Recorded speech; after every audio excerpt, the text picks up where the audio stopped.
ఇటీవల ఢిల్లీలోని Rao's IAS coaching సెంటర్లో వరద వల్ల ముగ్గురు అభ్యర్థులు మృతి చెందిన ఘటనపై సుప్రీంకోర్టు సీరియస్ అయింది. కేసును సుమోటోగా స్వీకరించిన సర్వోన్నత న్యాయస్థానం కేంద్రం ఢిల్లీ ప్రభుత్వాలకు నోటీసులు జారీ చేసింది. భద్రతా ప్రమాణాలపై నివేదిక ఇవ్వాలని ఆదేశించింది. కాగా కోచింగ్ సెంటర్ దుర్ఘటనలో హైదరాబాదీ యువతి కూడా మృతి చెందింది. ఈ ఘటనపై ఇప్పటికే పోలీసులు దర్యాప్తు చేస్తున్నారు.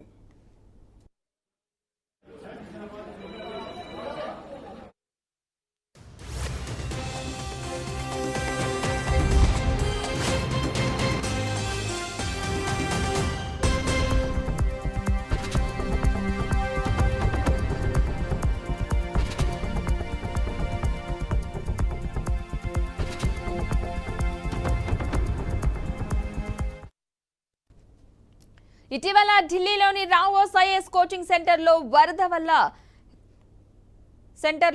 వల్ల ముగ్గురు అభ్యర్థులు మృతి చెందిన ఘటనపై సుప్రీంకోర్టు సీరియస్ అయింది. కేసును సుమోటోగా స్వీకరించిన సర్వోన్నత న్యాయస్థానం కేంద్రం ఢిల్లీ ప్రభుత్వాలకైతే నోటీసులు జారీ చేసింది. భద్రతా ప్రమాణాలపై నివేదిక ఇవ్వాలని ఆదేశించింది. కాగా కోచింగ్ సెంటర్ దుర్ఘటనలో హైదరాబాదీ యువతి కూడా మృతి చెందింది. ఈ ఘటనపై ఇప్పటికే పోలీసులు అయితే దర్యాప్తు చేస్తున్నారు.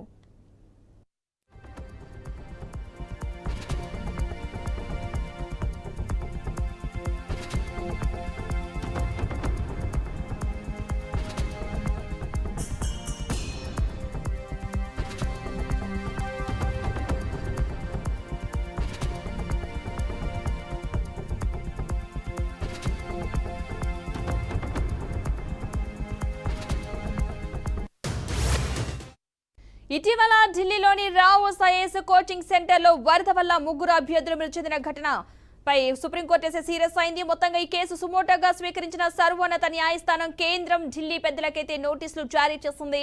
భద్రతా ప్రమాణాలపై నివేదిక ఇవ్వాలని ఆదేశించింది. కాగా కోచింగ్ సెంటర్ దుర్ఘటనలో హైదరాబాదీ యువతి కూడా మృతి చెందారు.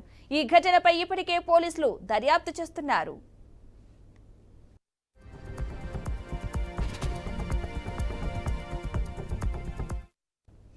ఇదే అంశానికి సంబంధించిన పూర్తి సమాచారాన్ని మా మేనేజింగ్ ఎడిటర్ చిదంబర్ రెడ్డి మరింత సమాచారం అందిస్తారు.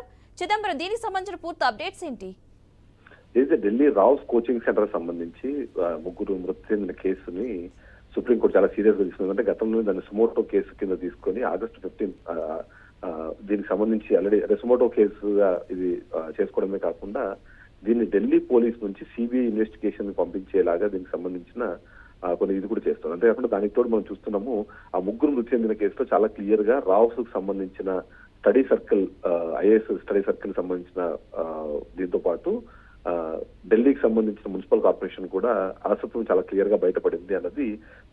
సో దీంతో ఏంటంటే కంపల్సరీ దీని మీద సీరియస్ అవడంతో పాటు ఖచ్చితంగా ఒక దర్యాప్తు అనేది చాలా డీప్ గా జరగాలి అన్న విషయం పైన అయితే సుప్రీంకోర్టు ఒక డెసిషన్కి వచ్చినట్టు కనిపిస్తుంది. కానీ దీనికోసము ఇప్పటికే సెంటర్ తో పాటు రావుస్ ఐఏఎస్ సెంటర్ తో పాటు ఢిల్లీ గవర్నమెంట్ కూడా ఒక నోటీస్ జారీ చేసింది. ఆ నోటీస్ జారీ చేసిన ప్రకారం మాత్రం చూస్తే ఏంటంటే అది సిటీ పోలీస్ ఇప్పటికే దీన్ని దర్యాప్తు చేస్తున్నారు. దర్యాప్తు సంబంధించి అది ముందుకు వెళ్ళట్లేదు, అది ఎక్కడెక్కడ ఆగిపోతుంది అని అనుమానం వ్యక్తం చేస్తున్న నేపథ్యంలో సెంట్రల్ బ్యూరో ఆఫ్ ఇన్వెస్టిగేషన్ సిబిఐకి దీన్ని అప్పగించేలాగా నిర్ణయం తీసుకునే పరిస్థితిలో కనిపిస్తుంది. మొత్తానికి ఈ ముగ్గురు సివిల్ ఆస్పిరెంట్స్ అంటే సివిల్ సర్వీసెస్ కి ఆస్పిరెంట్స్ నీటిలో మునిగి చనిపోవడం అనే విషయాన్ని అయితే చాలా సీరియస్ గా గవర్నమెంట్ తీసుకోవాల్సిన అవసరం అయితే కనిపించింది. కాబట్టి దానికి సంబంధించి డెఫినెట్లీ ఇది దర్యాప్తు చాలా కానీ ఇది కేవలం ఒక్క సర్వీస్ ఒక్క కోచింగ్ సెంటరే కాకుండా ఇలాంటి కోచింగ్ సెంటర్ చాలా ఉన్నాయి అక్కడ.